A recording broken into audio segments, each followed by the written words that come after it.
निप्पाणी येथील सरकारी उच्च प्राथमिक शाळेकडे दुर्लक्ष झाल्याने कर्तव्य फाउंडेशन तर्फे आमदार शशिकला जोल्ले, गट शिक्षणाधिकारी व संबंधितांना निवेदन देण्यात आले आहे। शाळेसाठी अनुदान मंजूर करून त्वरित शाळा खोल्या बांधण्याची मागणी करण्यात आली आहे। निप्पाणी येथील कर्तव्य फाउंडेशन तर्फे अनेक समाजोपयोगी उपक्रम वेळोवेळी राबविण्यात येतात। समाजसेवा, गरीब विद्यार्थ्यांना शिक्षण, आरोग्य व इतर कार्यात विनामूल्य सहाय्य करण्यात येते। त्यानुसार या फाउंडेशन तर्फे निप्पाणीतील सरकारी प्राथमिक शाळा नंबर 5 मधील समस्यांकडे झालेले प्रशासनाचे दुर्लक्ष पाहून त्वरित अनुदान मंजूर करण्यासह शाळा खोल्या निर्माण करण्याच्या मागणीसाठी आमदार शशिकला जोल्ले, गट शिक्षणाधिकारी एम.एन. दंडीन, खासदार प्रकाश हुक्केरी, नगराध्यक्ष विलास गाडीवडर यांना निवेदन दिले आहे। शाळेमध्ये शिक्षण घेताना विद्यार्थ्यांना अनेक अडचणींचा सामना करावा लागत आहे। शाळेचे छप्पर मोडकळीस आले असून भिंतींनाही भेगा पडल्या आहेत। धोकादायक इमारतीत विद्यार्थी शिक्षणाचे धडे घेत आहेत, त्याकडे प्रशासनाने त्वरित लक्ष द्यावे। शाळा खोल्यांच्या खिडक्या व संरक्षण भिंत निर्माण करण्याची मागणीही निवेदनातून करण्यात आली आहे। याबाबत बोलताना कर्तव्य फाउंडेशनचे अध्यक्ष स्वप्नील गुरव म्हणाले, धोकादायक इमारतीत विद्यार्थ्यांना शिक्षण घ्यावे लागत आहे।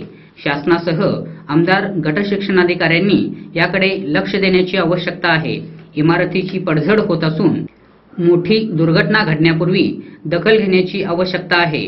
पावसाळ्यात गळतीमुळे विद्यार्थ्यांना अडचणीचे होत आहे, त्यामुळे शाळेला तात्काळ सोयी सुविधा उपलब्ध करून देऊन गैरसोय दूर करण्याची मागणीही करण्यात आली आहे। कर्तव्य फाउंडेशनच्या वतीने बोलत आहे। 26 जानेवारी दिवशी आम्ही वही वाटपसाठी इथे 5 नंबर शाळेमध्ये आलो होतो। त्यावेळेला आम्हाला एक इथला अडचणीचा विषय माहीत झाला, जे की शाळेचे छप्पर वगैरे आम्ही बघितलो, सगळे सडलेले आहेत। इथल्या खापऱ्या वगैरे सगळे पडायच्या अवस्थेत आहेत। त्यामुळे आम्ही ती सगळा विचार केला, सरांना वगैरे भेटलो आम्ही। मग त्यांनी ते निवेदन वगैरे दिलेत असं त्यांनी बोललेत।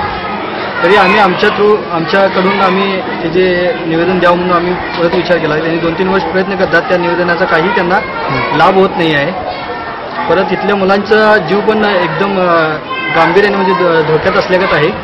अशी म्हणजे आता लास्ट एमकनमंडीमध्ये झालेल्या जे 2 मुलं म्हणजे शाळेमध्ये जे अपघात झाला होता, तिथे 2 मुलांचा जीव गेला होता। अशी कोणतीही गोष्ट होऊ नये यासाठी आम्ही प्रयत्न करत आहोत। जेवढं होईल तेवढं लवकरात लवकर गव्हर्नमेंटनं किंवा ब्लॉक एज्युकेशन यांनी ऑफिसरांनी पण याचा विचार करावा, आमदारांनी विचार करावा, नगराध्यक्षांनी विचार करावा, असे आमचे विचार आहेत सर्वांचे।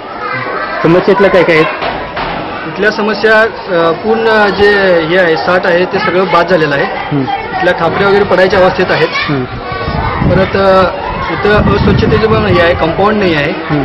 परत इथं सगळं रात्रीच्या वेळेला वगैरे दारू वगैरे पिलं जाते असे त्यांचे हे आहेत, अडचणी आहेत। भिंतीला छिरी गेलेले आहेत। स्लॅब व त्यांचे गळत आहे, म्हणजे पावसाळ्यात स्लॅब गळते असे त्यांची अडचण आहे। परत खिडक्या बाद झालेल्या आहेत, चोरी होते, असे काही भरपूर विषय आहेत। त्यासाठी त्यांना कंपाऊंड वगैरे करून त्यांच्या काही व्यवस्था करून द्याव्या त्या शाळेच्या, अशी आमच्या मागणी आहे। त्यामुळे शाळेला तात्काळ सोयी सुविधा उपलब्ध करून देऊन गैरसोय दूर करावी अशी मागणी केली। निवेदन वितरण प्रसंगी अजय शिंदे, साहिल बागवान, विशाल डोंगरे, सुलतान पकाली, विनायक जत्राटे, धोंडीराम खोत, इम्रान चाऊस, विशाल लाटकर, उत्तम कांबळे यांच्यासह फाउंडेशनचे कार्यकर्ते उपस्थित होते।